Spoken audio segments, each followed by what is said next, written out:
ಇಬ್ರು ಹೆಣ್ಮಕ್ಳು ಬಂದಿದ್ದಾರೆ ನೋಡಿ ಬೌನ್ಸರ್ಸ್ ಅಲ್ಲಿ ಖುಷಿ ಆಯ್ತು ಪಾಪ. ಬೌನ್ಸರ್ಸ್ ಹೆಣ್ಮಕ್ಳು ಮೇಡಮ್ ರಚಿತಾರಾಮ್ ಪಾಪ ಹೆಣ್ಮಕ್ಳು ಬೌನ್ಸರ್ಸ್ ಆಗಿದ್ದಾರೆ ಇವತ್ತು. ಅಂದ್ರೆ ಬಾ ಮಗು ಬಾ ಬಾ ಬಾ ಬಾ. ಹಾಗೆ ನಮ್ಮ lady super star Rachita Ram madam ಕೂಡ ವೇದಿಕೆ ಮೇಲೆ ಬರ್ಬೇಕಂತ ರಿಕ್ವೆಸ್ಟ್ ಮಾಡ್ತಾ ಇದ್ದೀನಿ.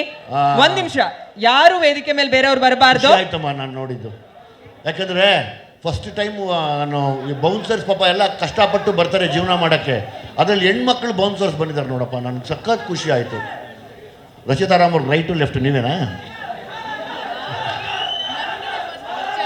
ನನಗೆ